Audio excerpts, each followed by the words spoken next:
तुम मेरे पिछले जन्म के प्रेम हो, मैं तुम्हें लेने आई हूँ। अच्छा एक चीज देखें, भूत हमेशा महिलाएं बनती हैं, पुरुष भूत बनता है जी? वो तो इसी जन्म में भूत है, उसको क्या अगले जन्म में भूत थोड़े बनाएंगे। इस चीज को ध्यान से देखिएगा, अक्सर आपके साथ होता होगा। हमारी बॉडी का मेन कंट्रोल किसके पास है? मेन कंट्रोल जो है वो 90% रखे हुए ब्रेन। और जब से हम पैदा हुए हैं तब से हमारी बॉडी को कंट्रोल करने का काम कौन करता है? ब्रेन ही कंट्रोल करता है, दूसरा कोई हमें कंट्रोल नहीं करता है। तो मेन कंट्रोलिंग का काम कौन करेगा? ब्रेन करता है। उसके बाद ये रहा स्पाइनल कॉर्ड। अगर ब्रेन बिजी है, अगर कभी ब्रेन बिजी रहता है या कहीं दूसरे डायरेक्शन में रहता है, तो अपने टोटल बॉडी का कंट्रोल वो किसको दे देता है? स्पाइनल कॉर्ड को दे देता है। लेकिन मेन कंट्रोलिंग का काम जब भी करता है तो वो ब्रेन करता है।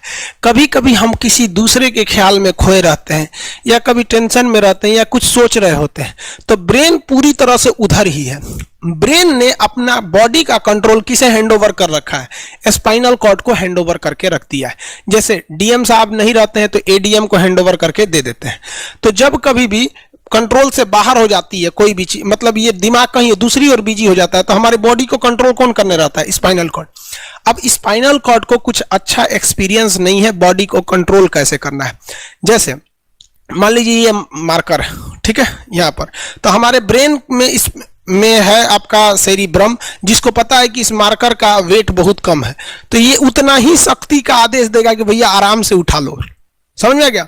लेकिन एक बाल्टी से भरा पानी है ना, मतलब किसी बाल्टी में पानी भरा हुआ है, तो हमारा आंख देखेगा तो सेरिब्रम बोल देगा अरे बकलोला पूरा भर पानी है, तेजी से उठाओ, तो उसको तेजी से उठाना पड़ेगा। लेकिन ये सब चीजें स्पाइनल कॉर्ड को नहीं पता है, तो ब्रेन कहीं बिजी होता है तो पूरे बॉडी को कंट्रोल करने की जिम्मेदारी कौन ले लिया है? Spinal cord. अब आप बताइए स्पाइनल कॉर्ड से कितनी नसें निकली रहती हैं? 31 इस साइड निकली हैं और 31 इस साइड निकली हैं।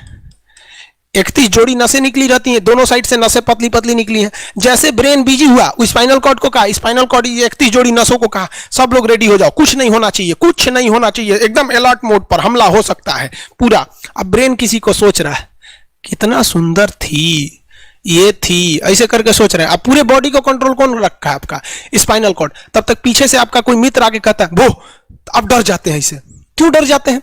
रीजन समझिए क्या है कि ब्रेन उस समय बिजी था, संभालने की जिम्मेदारी स्पाइनल कॉर्ड की थी, और स्पाइनल कॉर्ड ने अपने 31 जोड़ी नसों को अलर्ट मूड पर रखा था।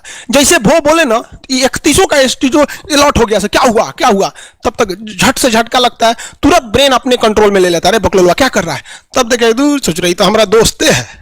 तो जब कभी भी आपके सामने से कोई आके कहेगा भो, तो आप नहीं डरेंगे, क्योंकि आपका ब्रेन एकदम एडजस्ट कर रहा है, बकलोला भो बोलेगा। लेकिन जब कभी आपका ब्रेन दूसरे ओर होता है और आपकी बॉडी का कंट्रोल का टेक ओवर स्पाइनल कॉर्ड ले रखा है, तो चौंक जाते हैं आप लोग। जानवरों के पास भी दिमाग होता है, लेकिन उससे पूरा अपडेटेड नहीं रहता है, सब बहुत कैपेसिटी कम रहती है। इसलिए जानवरों में भी देखिएगा, अगर आपकी गाय अगर भाग गई है, एक बार हमारे घर की एक गाय थी, उसको डॉक्टर के पास ले गए थे लोग, 8 किलोमीटर दूर डॉक्टर था वहां पे, वहां पे लेके गए थे लोग, उसको कुछ प्रॉब्लम हो गया था, डॉक्टर सुई दिया ना, गाय तुड़ा के भाग गई। और चचुरी पहली बार गई थी वो हॉस्पिटल में, जानवरों के हॉस्पिटल में, इसके बाद वो कभी गई नहीं थी, लेकिन वो रास्ता याद रखी थी, वापस आ गई थी। जानवरों में रास्ता याद रखने की क्षमता बहुत जबरदस्त थी। इसलिए देखिएगा शहरों में, खास करके पटना वगैरह में, दिल्ली वगैरह में, तो लोग गाय को पालते हैं और इतना तकलीफ लगती है कि उसे सड़क पर छोड़ देते हैं, वो बेचारी प्लास्टिक खा के मर जाती है, लेकिन इतनी वफादार होती है कि दिन में घूम फिर के आती है और शाम को अपने मालिक के पास आ जाती है, और वो बेचारा दूध दूध लेता है, वहीं चली जाती है। तो जानवरों के पास भी सेरिब्रम होता है, स्पाइनल कॉर्ड होता है, सब कुछ होता है। जानवरों के पास भी पटाखा फोड़िएगा तो वो भी चौंक जाती है सर।